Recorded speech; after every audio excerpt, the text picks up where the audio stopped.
నమస్తే. నేను మీ జర్నలిస్ట్ వసంత్. ఈరోజు తెలంగాణలో నియోజకవర్గాల పునర్విభజన గురించి పెద్ద చర్చ అయితే జరుగుతుంది. దాని గురించి తెలుసుకునే ప్రయత్నం చేద్దాం. తెలంగాణలో నియోజకవర్గాల పునర్విభజనపై మరోసారి చర్చ జరుగుతోంది. గతంలో అసెంబ్లీ సెగ్మెంట్ల పెంపుపై వార్తలు వచ్చినా పెద్దగా ఎవరు పట్టించుకోలేదు. కానీ ఈ మధ్యకాలంలో సీఎం రేవంత్ రెడ్డి ఇటీవల ఆయన ఏదైతే మాట్లాడారో నియోజకవర్గాల పునర్విభజన గురించి మాట్లాడినప్పటి నుంచి కూడా సామాన్యుల దగ్గర నుంచి రాజకీయ విశ్లేషకుల వరకు కూడా పెద్ద చర్చ జరుగుతుంది. నిజంగానే అసెంబ్లీ సెగ్మెంట్ల పెంపు ఖాయమేనా?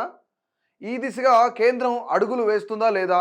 రాష్ట్రంలో ప్రస్తుతం 119 నియోజకవర్గాలుంటే భవిష్యత్తులో ఈ సంఖ్య ఎంతకు పెరుగుతుంది? ఏ జిల్లాల్లో ఎన్ని నియోజకవర్గాలు ఉంటాయి?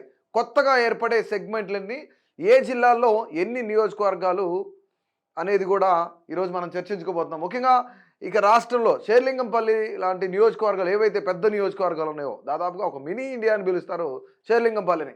ఈ షేర్లింగంపల్లి నియోజకవర్గం మనం చూసుకున్నట్లయితే 7 లక్షల మంది ఓటర్లు ఉన్నారనమాట.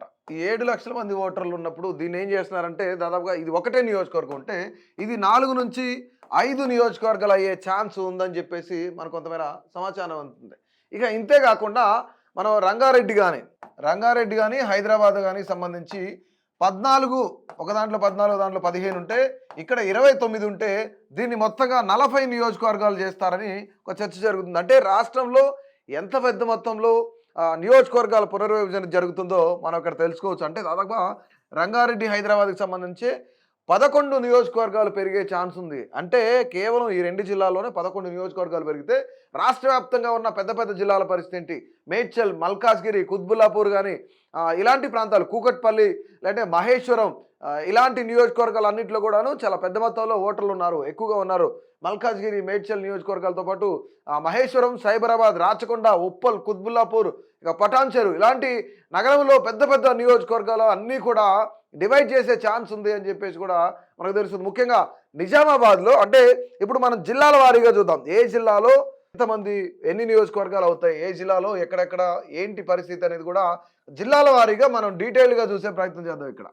మనం ముందుగా ఇక్కడ నిజామాబాద్లో చూసినట్లయితే నిజామాబాద్ జిల్లాలో 9 నియోజకవర్గాలు ఉన్నాయి. ఈ 9 నియోజకవర్గాలను 11 నియోజకవర్గాలకు పెంచే ఛాన్స్ కనిపిస్తుంది.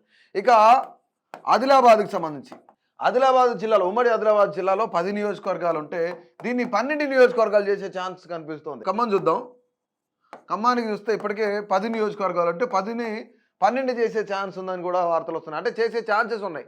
ఇక మెదక్ కూడాను ఉమ్మడి మెదక్ జిల్లా చూస్తున్నట్లయితే 10 నియోజకవర్గాలు ఉంటే ఈ 10 నియోజకవర్గాలని 13 నియోజకవర్గాలు చేసే ఛాన్స్ ఉన్నాయని కూడా చర్చ జరుగుతుంది. ఇక వరంగల్లో మొత్తంగా మనం చూస్తే 12 నియోజకవర్గాలు ఉన్నాయి. ఈ 12 నియోజకవర్గాలు 15 నియోజకవర్గాలు అయ్యే ఛాన్స్ ఉంది.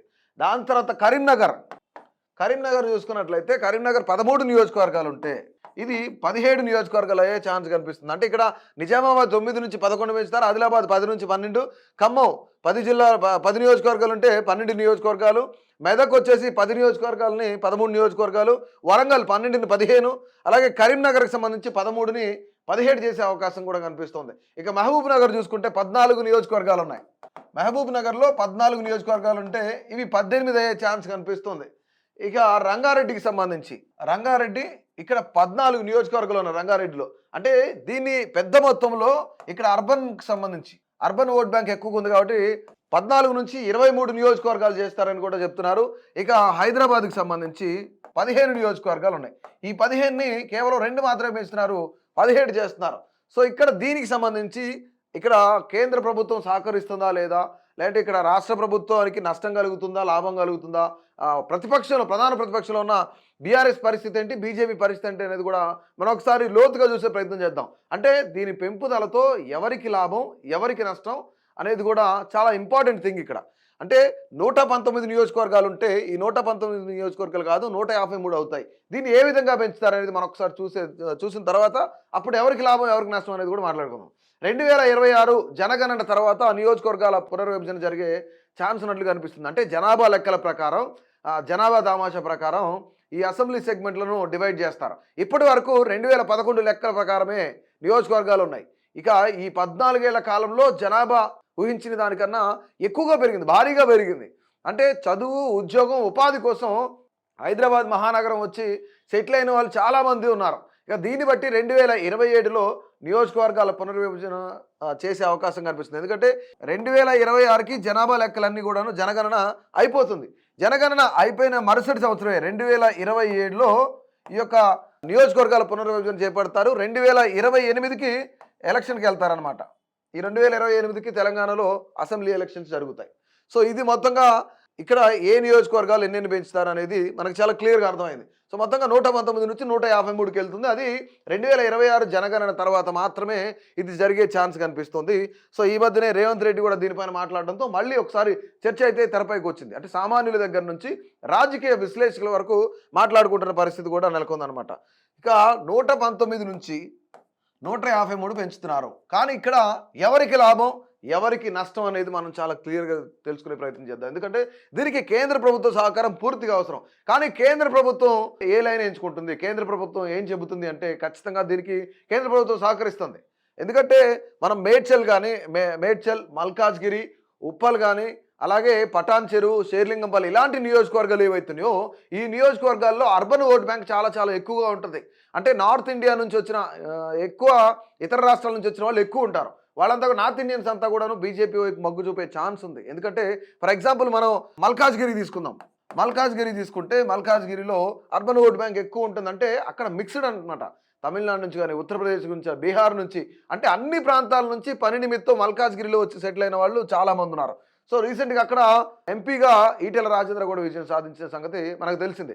సో అలాంటి ప్లేసులు ఏంటంటే బౌండరీల ఆధారంగా వాళ్ళు డివైడ్ చేసి, అంటే ఇక్కడ బీజేపీ ఇదంతా నియోజకవర్గం అయితే సో కీలకంగా బీజేపీకి ఇంతవరకు ఓట్ బ్యాంక్ పడే ఛాన్స్ ఉందనుకోండి. ఇక్కడ ఒక 70,000 ఓట్లు ఉంటే దాదాపుగా ఇక్కడ 2 లక్షల ఓట్ బ్యాంక్ 2 లక్షలు ఉంటుంది కాబట్టి సో దీన్ని ఒక నియోజకవర్గం కింద అనౌన్స్ చేస్తారు. అంటే ఇక్కడ అత్యధికంగా 70,000 ఓట్లు బీజేపీ ఉండే ఛాన్స్ ఉంది. సో ఇట్లాగా మరొక నియోజకవర్గం ఇక్కడ చూసుకుంటే ఇక్కడ ఒక 2 లక్షలు ఉంటే దీంట్లో కూడాను ఒక 60-70 వేలు పడ్డా సరే ఇక్కడ కూడా బీజేపీకి ఛాన్స్ ఉంటుంది. సో సెకండ్ ప్లేస్ ఎవరు ఉంటారు అంటే బీఆర్ఎస్ ఉండే ఛాన్స్ ఉంది. ఎందుకు బీఆర్ఎస్ ఉండే ఛాన్స్ ఉందంటే 2023 ఎన్నికల్లో అర్బన్ ప్రాంతాలలో బీజేపీ అలాగే బీఆర్ఎస్ సత్తా చాటే కానీ కాంగ్రెస్, అధికారంలో ఉన్న కాంగ్రెస్ ఒక్క సీటు కూడా గెలవలేకపోయింది. ఒక్క బైపోల్ ఏదైతే సికింద్రాబాద్ కంటోన్మెంట్ ఉందో కంటోన్మెంట్ సెగ్మెంట్ మాత్రమే కాంగ్రెస్ గెలిచింది, దట్టు బైపోల్లో గెలిచింది. కానీ ఒకేసారి ఎన్నికలు జరిగితే మొదటిగా బీజేపీకి ఛాన్సెస్ ఉన్నాయి, ఎక్కువ బీజేపీకి ప్లస్ అయ్యే అవకాశం ఉంది. షేర్లింగంపల్లి లాంటి నియోజకవర్గంలో దాదాపుగా 7 లక్షల ఓట్లు ఉంటే 7 lakhs ఉంటే ఇందులో ఒక 40% మాత్రమే ఓట్లు పోల్ అవుతున్నాయి. సరే 50% వేసుకోండి, 50% మాత్రమే ఓటు పోల్ అవుతుంది. అంటే 3,50,000 అనమాట, 3.5 lakhs, 3,50,000 ఓటింగ్ పడుతుంది.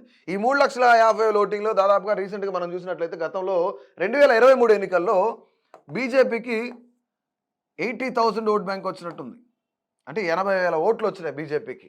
అంటే ఇక్కడ దాదాపుగా 1,00,000 ఓట్లు, 1,20,000 ఓట్లు వస్తే షేర్లింగంపల్లి కాన్స్టిట్యున్సీ లాంటి కాన్స్టిట్యున్సీని బీజేపీ కైవసం చేసుకునే ఛాన్స్ ఉంది. ఎందుకంటే మనం గతంలో చూస్తే అంటే కేవలం 2023 ఎన్నికలకు ముందు బీజేపీ తెలంగాణలో ఒకే ఒక్క సీటు ఉండేది, అది కూడా గోషమాల ఉండేది. సో దీని తర్వాత 2023 ఎన్నికల్లో 8 స్థానాలు గెలిచింది.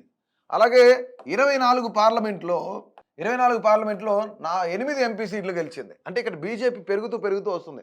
అంటే రానున్న రోజుల్లో ఖచ్చితంగా బీజేపీకి ఛాన్స్ ఉన్నాయని రాజకీయ వర్గాల్లో కొంతమేర విశ్లేషణ జరుగుతుంది. కాబట్టి బీజేపీ దీనికి సపోర్ట్ చేసే ఛాన్స్ చాలా క్లియర్గా కనిపిస్తుంది. సో అందుకని మొట్టమొదటిగా బీజేపీకి ఛాన్సెస్ ఎక్కువ ఉన్నాయి, ప్లస్ అయ్యే అవకాశం ఉంది, బీజేపీకి లాభం అయ్యే అవకాశం ఉంది. అంటే బీజేపీ తర్వాత మరొకటి కొంత అర్బన్ అయినా సెమీ అర్బన్ అయినా సరే కొంత బీఆర్ఎస్ సత్తా చాటే ఛాన్స్ ఉంది, బీఆర్ఎస్కి కూడా ప్లస్ అయ్యే ఛాన్స్ ఉంది. కానీ కేవలం కాంగ్రెస్ అంతా కూడాను రూరల్ ఓట్ బ్యాంక్ మీదనే ఆధారపడి ఉంది.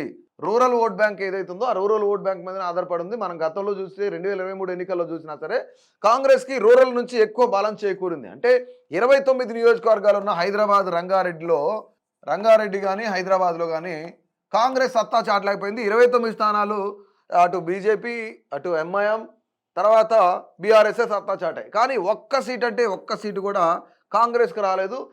ఎక్సెప్ట్ బైపోల్ తీసేస్తే గనక. సో ఇది పరిస్థితి. మొత్తానికి ఓవరాల్‌గా ఎవరికి లాభం, ఎవరికి నష్టం అనేది చాలా క్లియర్‌గా కనిపిస్తుంది. బీజేపీ, బీఆర్ఎస్‌కి ఎక్కువ ప్లస్ అయ్యే ఛాన్స్ ఉంది. బట్ కాంగ్రెస్ ఇబ్బంది పడే అవకాశం కూడా కనిపిస్తుంది. కానీ కాంగ్రెస్ రూరల్ ఓట్ ఎందుకంటే రూరల్ నియోజకవర్గాలు మనం చూస్తే కేవలం 2,00,000, 2,30,000, 2,40,000, 2,50,000 వరకు మాత్రమే రూరల్‌లో ఉన్నాయి కాబట్టి దాన్ని నియోజకవర్గాలను విడదీసే అవకాశం లేదు. ఒకవేళ ఇఫ్ ఇన్ కేస్ ఖమ్మం జిల్లా చూసుకుంటే ఖమ్మాన్ని 2 నియోజకవర్గాలు చేయొచ్చు. అంటే ఒక ఖమ్మం కాన్స్టిట్యున్సీ మాత్రమే. ఖమ్మం అర్బన్ చేస్తే. సో అట్లాంటిది అంటే అర్బన్‌లో మాత్రమే చేసే అవకాశాలు ఉన్నాయి కాబట్టి రూరల్‌లో చేసే అవకాశాలు లేవు కాబట్టి ఇక్కడ కాంగ్రెస్‌కి కొంత ఎదురు దెబ్బ తగిలే అవకాశం కూడా కనిపిస్తుంది. సో మొత్తానికి కూడా ఓవరాల్‌గా 119 నియోజకవర్గాలు కాదు 153 నియోజకవర్గాలు రానున్న రోజుల్లో అవ్వబోతున్నాయి. దీంతో ఎవరికి లాభం, ఎవరికి నష్టం అనేది నేను చెప్పే ప్రయత్నం చేశాను. సో మొత్తానికి కూడాను మీ అభిప్రాయాన్ని ఇందులో 153 నియోజకవర్గాలు అయితే అర్బన్ ఏరియాల్లో కాన్స్టిట్యుయెన్సీ పెరిగితే ఎవరికి లాభం, ఎవరికి నష్టం అనేది కూడా మీ అభిప్రాయాన్ని తప్పకుండా తెలియజేయండి.